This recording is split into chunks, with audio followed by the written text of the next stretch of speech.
Shadow was top secret super space pet on board the NASA space station.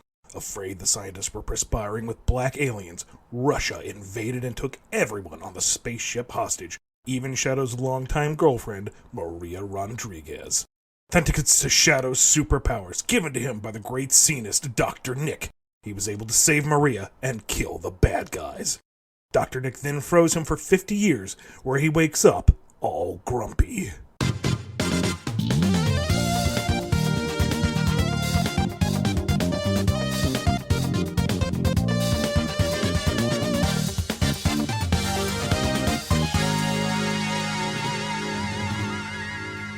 It's Friday, and that means it's time for the BumbleKast. I'm your host, Ian Flynn, the Bumble King, and joining me as always is my Bumble co-host, Kyle, JCRB Krause. Well, I'm bumbling. Every day I'm bumbling. That's what I do. That's what we do on this show. Mm-hmm. We bumble a lot. How you doing, buddy? All right, sir. How are you? I'm doing all right. Not too bad. Things are going good. It's exciting. We got some questions lined up. We do. We have standard questions here. And where do they come from, sir? This week, they're coming to us all from YouTube. Lovely. So, from the YouTube comments, we have many folks. Some of these questions are pretty old. So thanks for your patience. And hope you enjoy the answers. But if you don't, sorry, I guess. Let's get started off with this one here from Anti-Nuclear Activists. Speaking of time travel, what's your favorite time travel story? What's the most, quote-unquote, Sonic compatible? Well, I know your answer. Do you? Yeah. Okay, you probably do. I'm a simple man. Like, if you didn't say Back to the Future, I would be deeply concerned for your health. I mean, it's got holes in it, though, to be fair. Well, it's a time travel story. It's going to have holes in it. It's not perfect. It's got problems. It's not completely airtight. But it obeys its own rules for the most part. That's true. It does. It does. At least it sets its rules and it sticks to them for the most part. And its time travel has distinct costs and limitations. So you aren't too concerned about, well, why isn't it happening all the time? Right. It's because, you have some hard limits to it. And I appreciate that. Yeah. It also has by far the coolest form of time travel. Well, yes. I mean, there's no doubt about that. There's no doubt about that. Not even Avengers Endgame could come that close. No. Not even close, actually. No. Not even worth even mentioning in the same breath. No, I was disappointed. It's disappointing. I'm like, why didn't they just all pile into a DeLorean? What the heck's going on, man? Or at least gather up some time stones. I mean, that's a kind of a cool time travel story. If we only look at the first two Terminator films. Yeah, maybe. Because again, there's limitations and it kind of obeys its own rules. And it seems like it's a very hardcore, very costly expenditure. Yeah.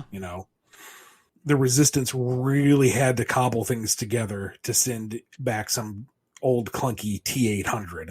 And Skynet's like, well, darn. All right, send the next one over. So, I don't know. I like that. Then I guess we won't go into the others. And for better or for worse, I would say the entire Trunks saga out of Dragon Ball Z. It's not the smoothest peanut butter ever spread across narrative toast. It's a little chunky. Yeah, I like that analogy.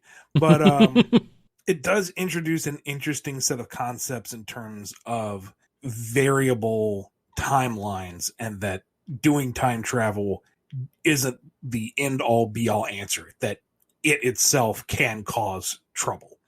Like, sure, Trunks saved his past, but he also opened it up to a new danger and then had to come back and fix it. So in that regard, it's kind of neat.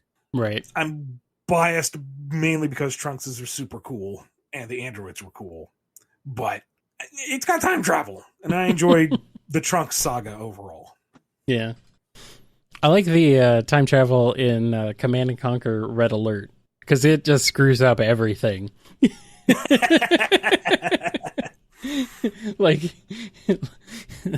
Like, it makes World War II way worse than it actually was. And that's impressive. It's like, this is the argument against time travel, ultimately, is what it is. It's like, do not go back and kill baby Hitler. You will regret it. It will be even worse. It's like, oh boy. Oh man. Great games though, but yeah, that's definitely just a freaking, it's like, oh, okay, this puts things into some perspective. Obviously it's more fantastical than real life even would have been, but still, it's like, oh, maybe not. And while Endgame, I thought it functioned fine as a time travel story, but it does very quickly open itself up to, well, why don't they do more? Why isn't this a bigger problem? The time travel in Deadpool 2 was better executed, I would argue. Yeah. Because it's actually kind of character driven in its usage, and by the end it allows them to undo the trope that they do at the beginning of the film. Never mind have some wonderful dark humor at the end. Yeah. There is a scene, actually, speaking of Deadpool 2, there apparently is a deleted scene where he kills baby Hitler, so whoops. Thanks, Deadpool. You just triggered nuclear war. Good. Bill and Ted. Oh, yes, Bill and Ted. Legendary. Love it. I mean, it's completely dumb, but, that's what makes it so great. I'm just sad that Circle K is closed recently. Aww. Yep. It's here, so most of the movie was filmed here, actually. Oh, wow. Weirdly enough. Yeah, the mall that they film in the first movie is gone. The Circle K is gone. There's no longer anything afoot at the Circle K because it's not there anymore. It's all gone, man. They took it all away from us. They took George Carlin away. At least we still have Keanu and Alex Winters. Well, we got more questions, so let's get right into them. And this one from Geo Knuckles. Who would win, Mighty versus Mega Man? Well, first we're going to have to assume that Mighty doesn't know that Mega Man is a good bot. Mm-hmm. And, he feels spurred to violence for whatever reason. It's a whole, and then they fight Mega as Man... heroes, but then they eventually will come to terms with each other. But of course, the fight has to happen. And we're also going to assume that Mega Man doesn't understand that Mighty is a living being, because otherwise he wouldn't pull the trigger at all, which we kind of worked around with the whole Zeddy thing. But anyway, so if we're ignoring plot and characterization and just have them fight, I got to give this one to Mighty. He's ludicrously strong. He has a career of smashing robots, and that shell can repel just about any kind of firepower. Yeah, I mean, Mega Man falls in. Ain't going to be able to dent that shield. Mega Man falls into spikes and he explodes. Mighty falls into spikes and he just bounces right off of them. Yeah. So yeah. I got to give this one to Mighty. Yep. Sorry, Rock. You tried, but Mighty is stronger than Rock. Green Soda has a question. How would Charmy B react to how much they tortured him in the comics, and how would Vector and SBO feel about them being a-holes to Charmy in Fleetway? Not to mention how would they react to this Mighty guy? Never heard of him. Okay, that's a lot to unpack. I think Charmy would be unsettled to know that Altered Charmy went through a lot, but ultimately it's okay, because he's okay. That didn't happen to him, but that just means he's got to be extra nice to Altered Charmy. Yeah.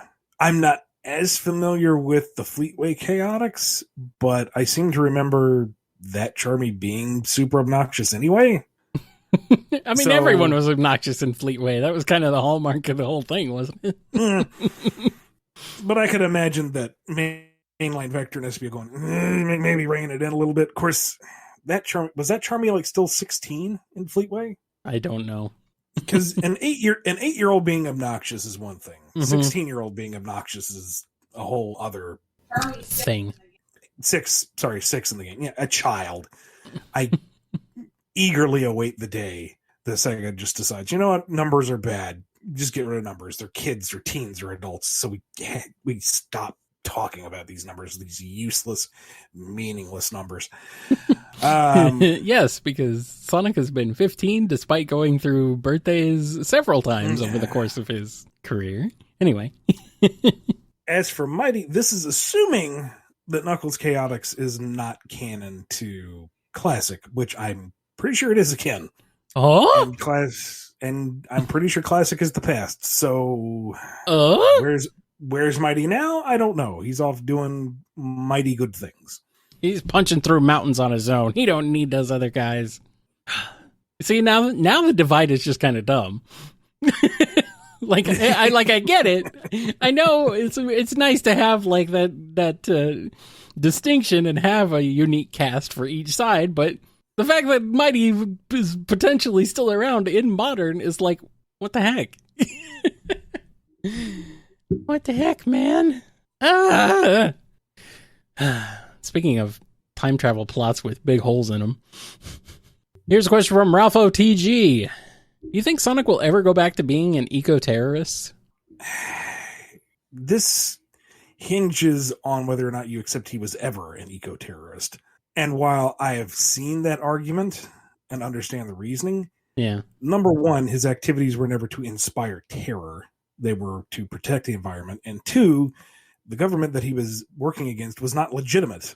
Robotnik's control over Robotropolis, however you want to define it, was not legitimate. It was a hostile takeover. Right.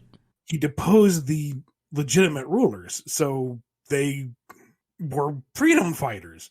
And you can go, yeah, well, one man's freedom fighter is another man's terrorist. You know, what's the difference between privateers and pirates? And it's like, yeah, okay, you can read as deeply as you want into it, but let's not get ridiculous here. The cartoon animals are the good guys. They're trying to save the world from the clearly destructive, toxic pollution. It's not eco-terrorism. It's a good thing. Are you telling me that the fluffy animal guy whose name is Infinite was actually the good guy all along? Oh, come now, Kyle. Don't do that. Look, I'm just thinking like a Sonic fan that wants to argue with you.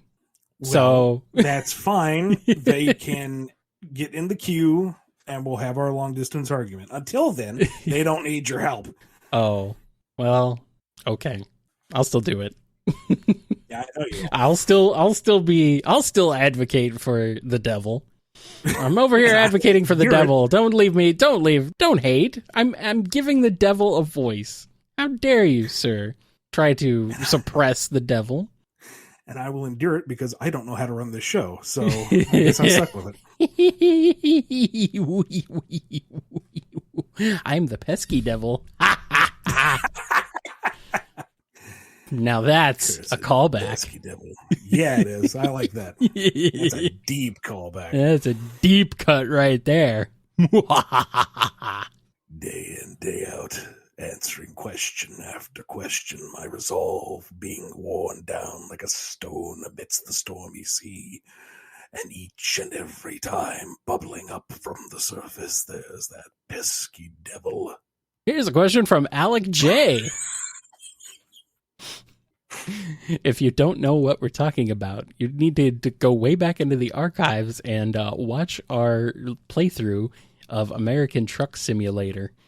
All right, here's a question from Alec J. Hey, Ian, may I ask, who do you think would win in a fight between Silver the Hedgehog and Darth Vader? I'm inclined to say Vader. I mean, Vader's willing to kill. Is Silver willing to actually murder? I mean, well, I guess he was willing to do that to Sonic. He was going to kill Sonic, but he doesn't. Yeah. Silver had the momentary moral quandary. Vader doesn't. Yeah. Vader's power level seems to fluctuate between representations in media, but I mean, so does Silver's. Yeah, fair enough. I would argue that Silver might have better range with his TK over Vader and the Force, but Vader is strong with the Force, and he does have that killer instinct. He's not going to hesitate. He's not going to pull back. So I think ultimately, yeah, he'd win. Part of Silver's advantage, too, is he has that range. Right, that's true. The TK. Vader can kind of supplant that. So I do want to see him. I do want to see Silver throwing like lawn chairs and tables and stuff at Darth Vader. And he's just like, making them fling away from him, or hacking through them with a lightsaber. It's like, oh no.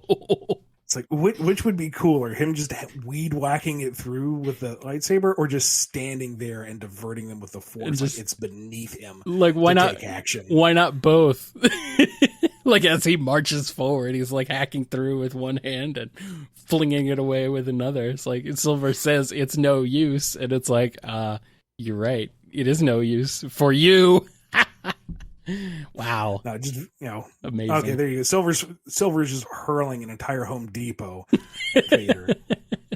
Vader chops it to pieces, reaches out, pulls Silver in for a literal hand choke, no force choke for the boy, and just it's no use. Hedgehog kebab. Oh no. Oh no. Poor Silver. He never stood a chance. Nah. He's such a good boy. He will be missed. Here's a question from Maybe Toby. Why is Knuckles even guarding the Master Emerald if, according to SEGA, it doesn't really do anything for anyone? Well, we know it keeps Angel Island aloft, and we know it can neutralize the Chaos Emerald, so there are established reasons, and sometimes they're remembered, sometimes they aren't, and Knuckles is just duty-bound. He said he's going to guard it, so he's going to do it. That's right. Knuckles says he's going to do something, and he'll do it. I appreciate that about him. Also, you said duty. Pesky devil. Kanoka Club has a question. Do excuse another mimic question, but what are his size limits when shapeshifting? Like, generally speaking, how big or small can he get when in another form? I believe, like, Vector and Big, the cat, are the upper threshold. Or Eggman, like, large human is the upper limit. And smaller unit, I would say he can't really compact any smaller than, like, Charmy or Cream. He can't turn into, like, a gun, can he? No. He's not a transformer. No. Darn. Okay. So only other living creature. Could he, like, transform into a plant? Or is this, like, just animal or people? I don't think we've fully explored it. There's a little bit of, wibbly wobbly rule of cool to it. Well, yeah. But I'm inclined to say he has to stick to animals. Okay. Or, humanoids. I was going to say, it would be pretty funny if he could just, like, instead of hiding behind a bush, he just becomes the bush. Maybe at some point. Bony Cheese is here with the question. If you were in charge of building a Sonic cinematic universe, how would you put it together? See, if we didn't have the two movies already, I would be inclined to lean heavily on what has been presented in the games and do mostly just film adaptations. Mm-hmm. Like start at the adventure games and go up. And that may not have been the best idea. I'm currently enjoying where the current Sonic cinematic universe is going. Mm-hmm. Me too. I don't know. I don't really feel like second guessing it because I feel like I've been in this franchise for so long. I have a bit of tunnel vision, and it's just refreshing to see somebody do something different with it. Right. Yeah, I appreciate that it is building up something different, but it's building up something, and I think what I hope they would do is not get too into the weeds on it. They wouldn't necessarily try and build it up as something to rival Marvel or anything like that. Mm-hmm. Keep it simple, relatively, and build up here and there, build up to bringing in fan favorites and adapting certain things and, just putting something unique together, but also still recognizable and just overall still entertaining and something kind of fresh, but also nostalgic. Here's a question from Necromage. Every Egg Boss was in charge of a region, so which region did Eggman put Wendy in charge of?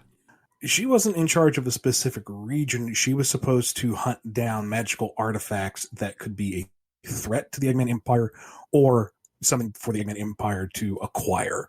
Mm. She was more of a free agent meant to get material acquisition.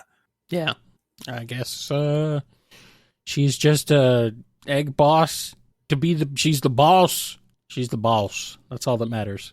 It's kind of like how the Battlelord and the Battlebird Armada were not a specific region, but more of a mobile aerial issue. Their regions was the skies.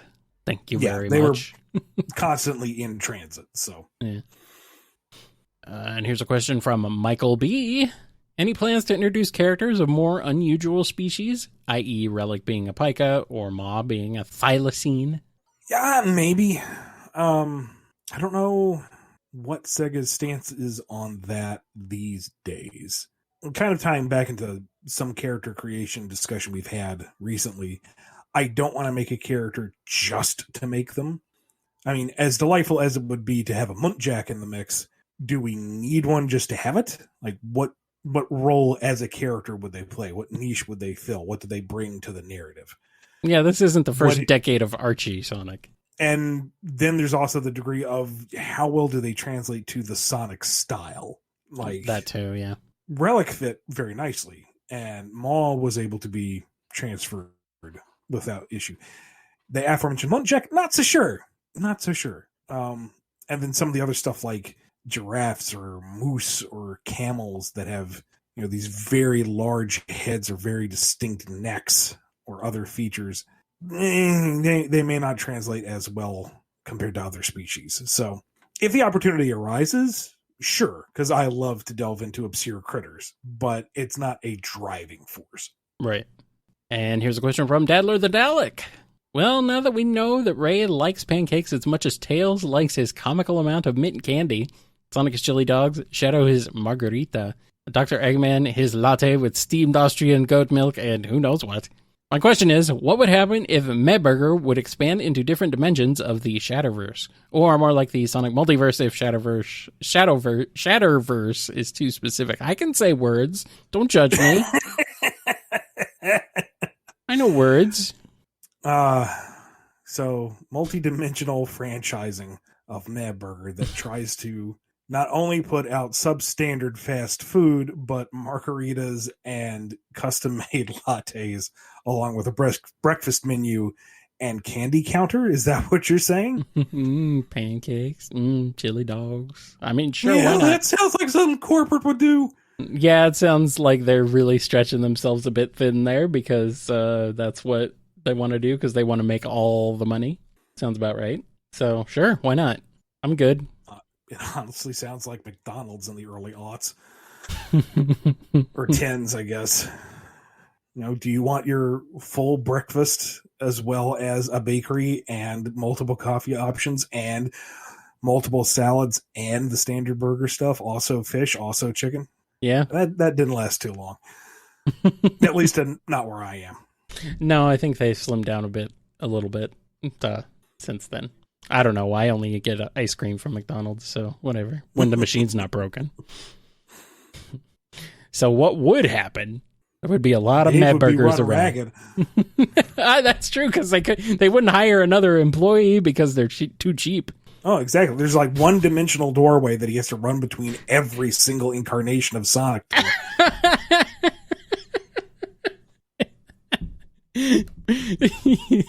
There's one multiversal hub kitchen, which he also mans and cleans. Oh, no. He has to remember which dimension he's running back to with which order. Poor Dave. I mean, he had a villain arc, but man, this is really sounding like it would be the inciting incident for his villain arc. Maybe another villain arc. Finally just get fed up. He clocks in the multi-dimensional hub, so even though he's working multiple dimensions on multiple days, he's only getting paid that 5 hours. Oh, no! And the thing is, time moves slower in that dimension, so it's only 5 hours there, but it's like 72 everywhere else. He's on his interdimensional break! Poor Dave. Sorry, the quantum ice cream machine is both working and not working. What does that mean? I don't know. These are the technicians to come here and observe it to bring it to singularity. Yeah, pretty much.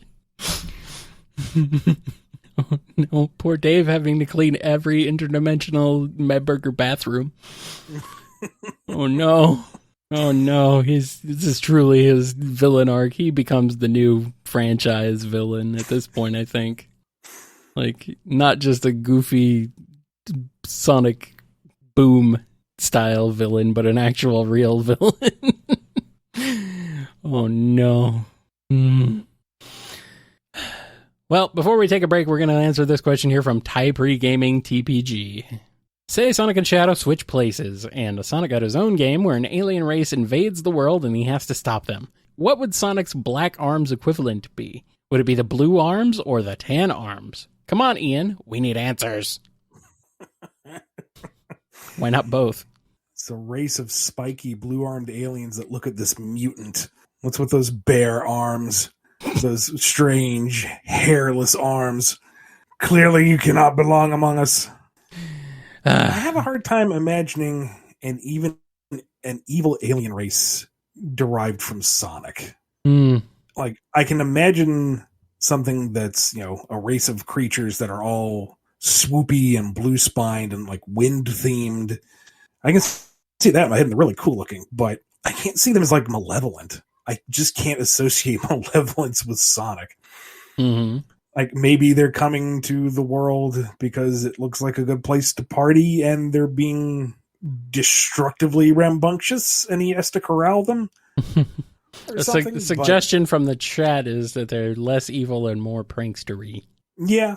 I can see that. Yeah. It's more playful as Sonic rounds them up and says, okay, you can't do that. Trust me, I did it once. Yeah. Do as I say, not as I did. Yeah. They're more like, I guess they would be more like fey creatures. Yeah, that makes sense. That tracks. Rather than evil aliens. That would be fun. Well, I think that's good enough. Are we ready to take a break? Yeah, we'll see you in just a few seconds, and we'll get back to the standard Q&A.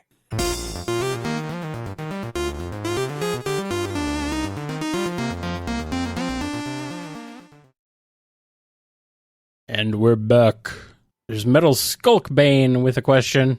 If you could time travel and talk to Ian Flynn from 2006, what would you tell him to do differently? Only regarding comics, no lottery winning or stopping the COVID pandemic. Sorry. Well, too bad. I'm telling 2006 to get control of his health.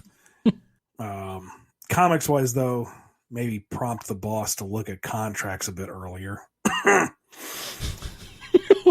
Oof. And, on the one hand, I'm inclined to say, work more on your original stuff sooner rather than later. Yeah. Put money aside to build these projects rather than enjoy yourself. But at the same time, who I am now in terms of personality, worldview, and skill is worlds different than who I was in 2006. Mm-hmm. So the Ian of then could not do what I can do now. And the Ian of then probably wouldn't listen to the Ian of me now.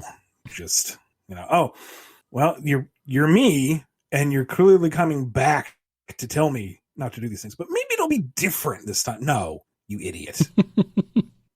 Listen to what I have to say. Listen to your future self. I'm going to treat you like you were a child and I'm your father. Good old Ian 06. Someone in the chat is asking what would 2006 me do in that situation? God, what was I doing in 2006? I don't even freaking know. What would I say to do differently? There's a lot of things I'd probably tell myself to do differently, but that's getting kind of a bit deep for this podcast, I think. Yeah. I mean, that's the conundrum, because you want to save yourself from making the stupid mistakes of the past, but you are who you are now because you've learned from those mistakes. Right. If you hadn't made those stupid mistakes, you wouldn't have learned from it, and you could possibly make worse mistakes down the line. Yeah, 2006 me was in college, but about to not be. So, I don't know if I'd go back and tell myself to either stay there or don't, or something. I don't know at this point. It's tough. tough to say, because, yeah. Jeez, 2006 was so freaking long ago. I'm trying to think of even what was going on in the world at that point. It was like, what? I know I'd been through like a lot of stuff. Oh, you know what I would tell myself to do? Go back and get help mentally in a serious way, not in a jokey way. And I wouldn't listen to myself because, again, 2006 me was an idiot. More so than now. Still am, but in a different way. So I probably wouldn't listen, but that's at least something I would tell myself. Because I waited way too long. All right, here's a question from Dragon's Den of Variety.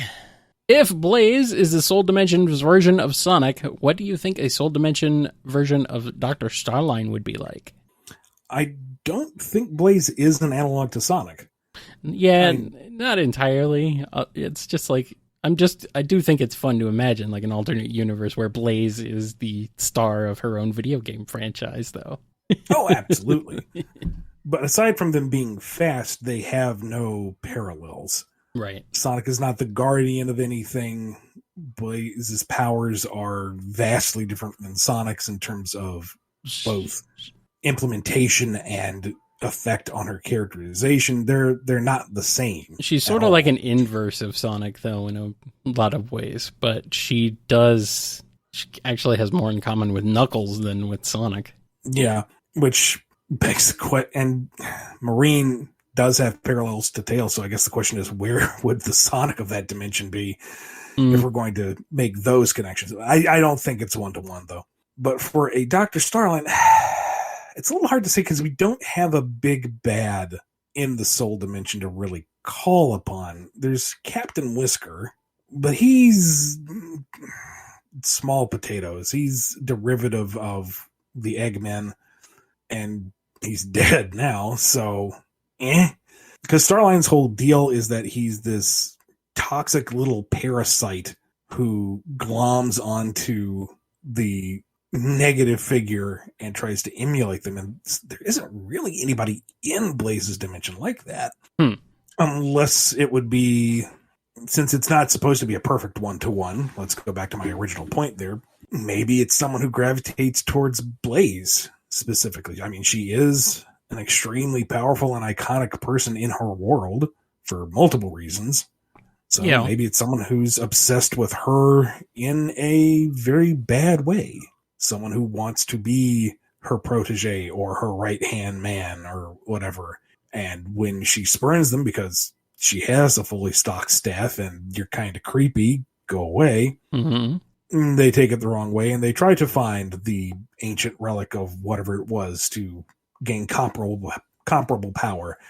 And then they will take over the Soul Empire and they will be the ones to rule things because they can totally do it better.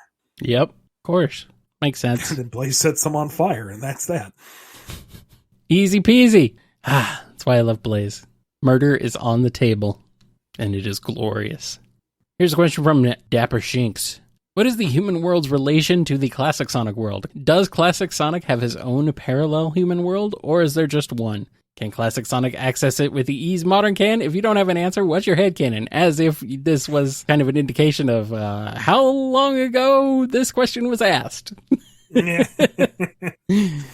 So with the whole one world thing being established, it stands to reason that there are other humans in the classic Sonic world, but I don't think we'll ever see them because that's just not what classic does. But, you got the city in Starlight Zone, you got the city in Casino Night. There's lots of cities in classic Sonic. I think it's pretty easy to imagine there are people populating those spaces. Mm-hmm. I mean, you got Studiopolis and all sorts of other stuff, yeah. Here's a question from Daniel C.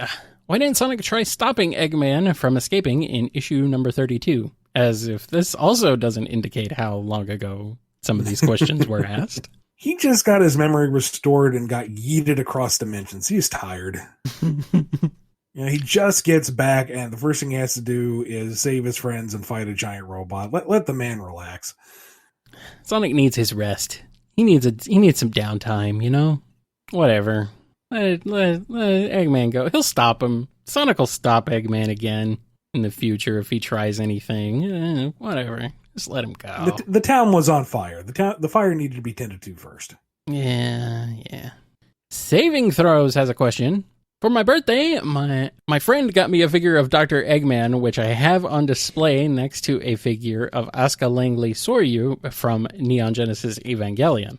And it got me thinking, what would happen if Eggman was brought in to assist Nerve in the oncoming kaiju alien threat? Do you think he'd scoff at the idea of machines that can only be piloted by angsty teens? Do you think the Great Doctor would see through Gendo Ikari's master scheme? You're asking if Dr. Eggman. Dr. Eggman would have qualms about inserting living things into robots to power them. No. Especially, he would be very into doing it to angsty teens. Oh, he'd find it hilarious. He would be like, this is incredible. Finally, I'm sick of all the angsty teens in my universe. So this is just catharsis. He would adore the Avas and their designs, and to a degree, he's almost looks like he's wearing a plug suit. It's not that big of a challenge for him. Yeah, no, he'd be on board for Nerve 100% and would very quickly weasel his way up to the top. He would figure out that Gendo had other plans for the Human Instrumentality Project well before anyone else clued in. And he would totally try to take it over himself. Of course he would. That's what he does. That's his thing. I mean, he absolutely would murk Gendo and find a way to rule over a planet of Egg Tang. And he'd probably be a pretty good Ava pilot, too. Damn good, actually. I mean, think of it this way. Uh-huh. When Perfect Chaos was destroying Station Square, he flew in cannons blazing on the egg carrier, too. Yeah. When Perfect Dark Gaia rose up, he was defiant. When the Time Eater, this amorphous blob that consumes time itself, was hurtling through space, he decided, hey, I can weaponize that. His AT field is unbreakable. Oh, yeah. Oh, man. Yes. This is fantastic. This is the crossover I need in my life. Sure, everyone else is going to turn into orange juice, but his mind is well too powerful for that. Yes. Very nice. Now I need a fan art of him doing the Gendo fingers steepled glasses shining thing. I got one from the chat here. Then El Gran Gordo suplexes Shinji. All right, next question is from Mr. Darth CIS. Where can I find the answer to the question, who would win out of the Eggman Empire versus the Separatist Alliance? You find the answer right here. I don't know if we've ever answered this on the before, so I don't think you'd find it on the Q&A master list. But if you are wondering if a question has been answered before, you can find it on the Q&A master list. Yeah, just head over to BumbleKing.com and look under the BumbleKast tab. Yes, or just go to BumbleKast.com. That works too, yeah. Yes, that'll get you straight there. It's hard to say, because on the one hand, the Eggman Empire is relegated to a single planet, whereas the Separatist Alliance is galaxy spanning. Sheer numbers alone, they outclass the Eggman Empire like 1,000 to 1. On the other hand, they were built to fail. Palpatine purposefully egged them on to form this alliance so that he could galvanize the Republic to stomp them. Right. He wants them to lose. So if this is all if the Eggman Empire factored into Palpatine's plans, then I would say Eggman Empire. Like that Death Egg, maybe that design isn't a coincidence. Oh, so it would be the other way around instead. Inspired by Dr. Eggman instead of the Death Egg being inspired by Star Wars. I like it. Darth Sidious keeps sending us in one ship at a time. Why don't we just attack this planet en masse? He's the boss. Don't question it. But we're being slaughtered. It's part of some grander scheme. You don't understand his vision. Now, if, Earth in this situation just happens to be a planet in the grander scheme, and Palpatine did want it to fall, yeah, I don't think Eggman can win against those numbers. Yeah. He can try, though. It would be one heck of a battle. Oh, yeah. Be amazing. He would go down swinging. He would take out a fleet or 7 by himself. Oh, yeah. Absolutely. But it's just a numbers game at that point. Yeah. Eventually it just becomes too much. Here's a question from Speedy. It's been a while since we last saw Rough and Tumble. Where do you guys think they are now, and what are they doing? They'll be showing up before too long in the comic. They're out there living their worst life. Which is their best life for them. Don't you worry. They're okay. Okay, good. Glad to hear it. I want to hear that. I want to see them again. They need to come back. They may get tripped up and they may occasionally stumble, but there's no stopping Rough and Tumble. Good. And the next one is from Certified Nobody. Ian, have you noticed any major differences between SEGA of America and SEGA of Japan in regards to what they want for Sonic or the rules you're given? I've noticed that with the exception of Boom, American media tends to be more serious and story-focused. Is that just because America produces more non-game media, or are there major differences between the two sides of SEGA? You might know more than you can talk about, I guess, right? Yeah. I don't think I can really comment on this without stepping on somebody's toes somewhere. So, sorry, I'm going to have to abstain from this one. I will say from the outside looking in, it's pretty clear that there are different philosophies between the two, but given my position and such, I don't think I should comment. Yeah. Even if it's like innocuous personal observation. You got to know how to read the room. I don't want to rock the boat too much right now. Maybe we can circle back onto this one in a decade or two. maybe. In my memoirs. Yes. Nah, it's not a good idea right now. Nah. Let's not do it. So, yeah. Can't peel back the curtain too much. Here's one from Playerback772. Who would win in a hand-to-hand fight, Surge or Zavok? I'm thinking Surge. Not an easy fight, mind you. I mean, Zavok can go toe-to-toe with Sonic on the regular, but Sonic will win in the end, if it's just the two of them. And Surge can pretty much keep pace with Sonic, so I imagine that she could overcome Zavok.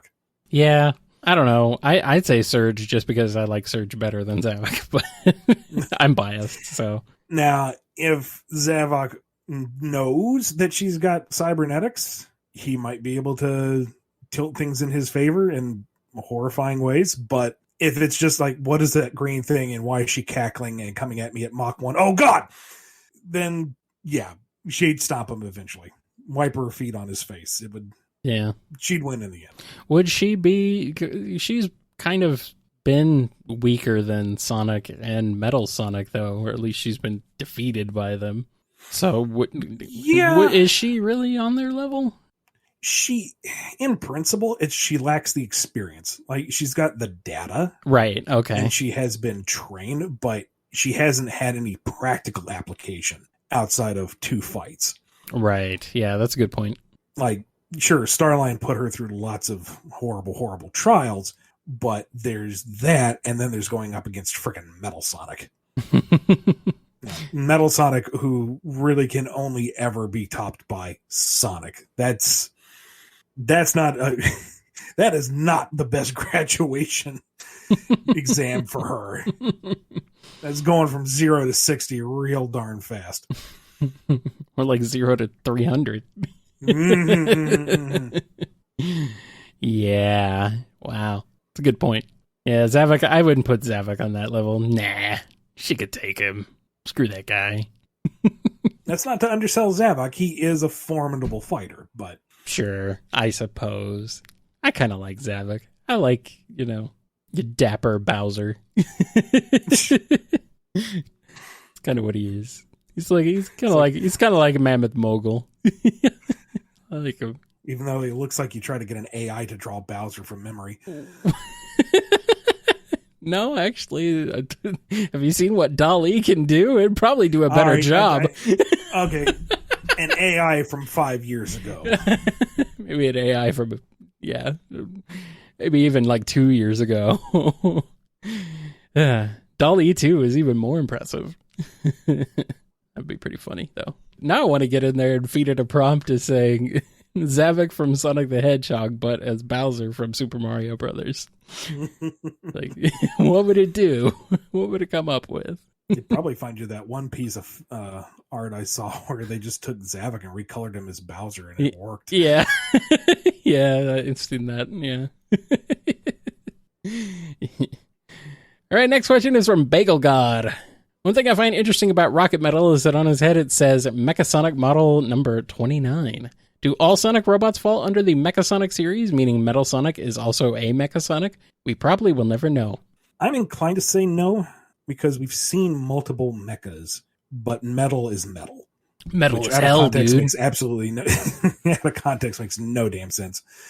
But like little clunky Silver Sonic, Mecha version 1, 2, 3, Rocket Metal, which is confusing right there, because if it were going by today's conventions, it should be Rocket Mecha. But I'm more inclined to say that Metal Sonic is a unique line, kind of limited to just Metal Sonic and Metal Knuckles, whereas the Mecha line is more robust with your Mecha Knuckles and Rocket Metal and all of them. I'd say expand the doll line. I think Tails doll is bad. Wait till you see, I don't know, Cream doll. Well, we've got Amy doll thanks to Mania. I guess that's true. We do. Oh, a Surge doll, huh? That sounds frightening. And we got a question here from Miles T. Prower. Omega finds out about Bokun. How did that scenario play out? Omega would be confused, because what is Bokun? Like, it serves Eggman, so by default he hates it. But is it a robot? It doesn't act like a robot. It eats. There are other female Bokun things. Is it an imp that serves Eggman? What is it? Does it, because it wants to destroy Eggman robots. So is it a robot or not? And in that momentary confusion, Bokun, lobs a bomb in his face, and Omega goes, okay, decided. Opening full caliber. I like it. And our last question this week comes to us courtesy of Elena03. Hey Ian, your last name got me thinking, what would the restoration crew do if they were suddenly transported to Danville, tri-state area, USA, and better yet, are you Phineas's dad? I'm not sure how you're making a connection between Fletcher and Flynn, aside from the first two letters. Yeah, I guess. I don't know anything about Phineas and Ferb. I wouldn't have known this was a Phineas and Ferb related question if it didn't mention Phineas. I'd have been like, what are you talking about? I have no clue. Maybe it's Flint. We get enough. Maybe you're Flincher. I don't know.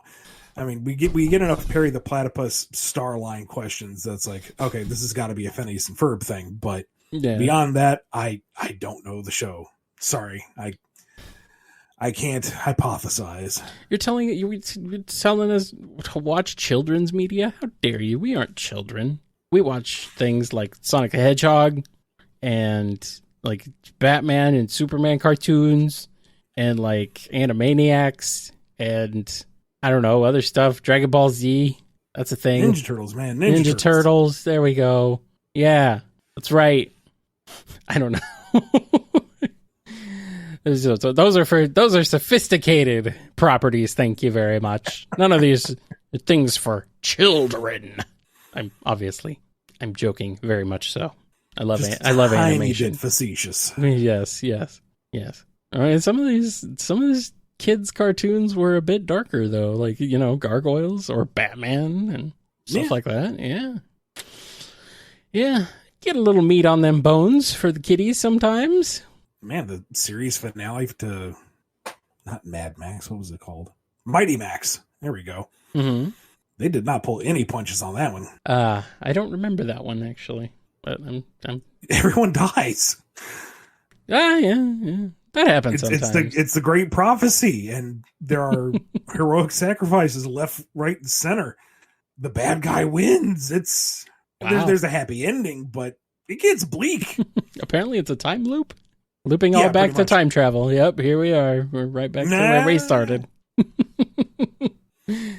All right, I think that's enough. Unless you got any more to add, Ian. I think we're out of here. All I've got is a big thank you to all our patrons over at patreon.com/BumbleKast, Ko-fi.com/BumbleKast, and our YouTube members. Big thank you to Daniel H., Alex P., James K., John B., Jennifer R., Robotnik Holmes, Samuel P., Sam Cybercat, Mike B., Dave M., Coupling Crew 128, Do As Dizdin, Andrew D., Salute Your Cat, Jay Frost, Hero of Light 13, Scruffy Matt, Chris A., Ryan D., Sony, John M., Nunny, Jib, Don B., Yami M., Lee HK, Lisa M., Fiona M., Chevelle, Invade Turbo Tunis, Ben Wolfsbane, Blue Title Gamer, Tick Tick, Keeper of Monsters, Xanderoni the Painter, Axis, Final Neil, Jonathan D., Scurvy Pirate Hog, Nimmer, Solaris Stain, The Name is X, Godzilla, Dadler the Dalek, Chaos Universe, Sonic Legacy, Daniel B., Ava Arctic, The Dandy Cat, Dove, Red the Supernamic, Quaggle Gaggle, Chad, Professor Rye, Cameron H., Jennifer H., Arc Fighter, Les Nondel, Sapphire Skeleton, Jack the Animator, Preston M., Alphamon Oryukin, Noah S., Kojiro Highwind, Alex GS, Super Sonic Fan, Awesome Cakester, Radry, Chase L., Finest Cacophony, Red Wolf, Knights Ubel, Just a Mountain Soul, Callum Q., Jolene B., Joshua S., Omega Watt, Ty H., Maddie H., John the Real Waluigi, and Tails, Triplets Born, The Throne Awaits, KJB, In Zephyr, DeRoosevelt, Owen BD, Dapper Shinks, The Marble Gardener, T-Ranger, Four Sonic Fan, Lewis J, Lemur Chicken, Agent Kaz, Starlike Sec, Wild 48, Navari, Exidel, Michael P, Ty Cyan, Rhythm Raccoon, Dr. Meccano, Miles the Prower, Fenris Asger, Pap, Delta God 77, Miggy Sawdust, Pig Dan 20, Jinx, Jamal S, Lacey M, Unlikely Veronica, Cosmic Cooking Hunter 77, Oz Jam, Shimmy M, Angela V, Phi, Spiral Warrior, The Flower Garden, Sammy S, King Toasty, Tetsu Knife, Chaos Sonic 1, Digimon, Mobius, Speedweed, Seth Cube, The Might of Gabora, Z Cartoonist, Zoom, Phelps G, Ryuko Shion, Meta Mode, Danny the Light, Frost the White Lion, Agnes S, and Wheels 282 Hedgehog. Incredible. That list never gets old. Thank you guys for joining us and helping us out and supporting us. And if your name is not on that list, why not join it? That's going to wrap us up for this week of the BumbleKast. Next week, in addition to the usual programming, we will have the end of the month live Q&A session. How is that already going to be the end of the month? Mm-hmm, Kyle? Mm-hmm. Kyle? Well, it's the end. It's not. No, next week is not the stream. Not yet. We're not there yet, Ian. Well, this is going to be Friday the 22nd. So when we come back next week, it will be the 30th. Time travel.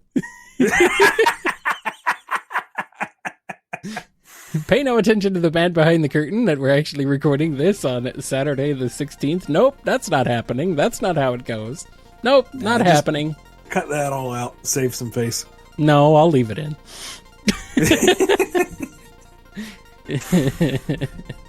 That's it for this edition of the BumbleKast. Be good to yourselves, be good to each other, and we will see you next time. See you guys later. Maybe next time I won't be so dumb. Just kidding. That'll never happen. My friend got me a figure of Dr. Eggman, which I have on display next to a figure of Asuka Langi. I don't know why I said Langi.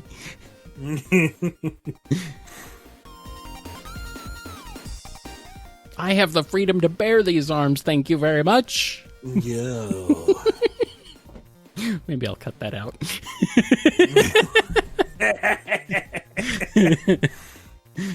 You just said bare arms, and I'm like, oh, yeah. You've been listening to the BumbleKast, a co-production of Bumble King Comics and the KNGI Network.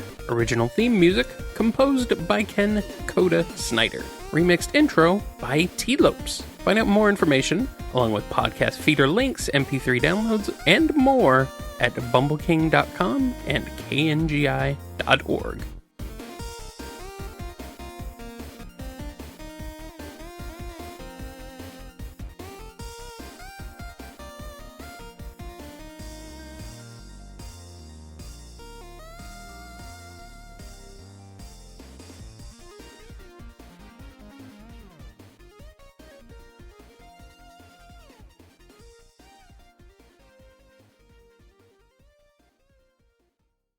He's from California. Oh my god, he's from California. That means his Godzilla goes, skreonk.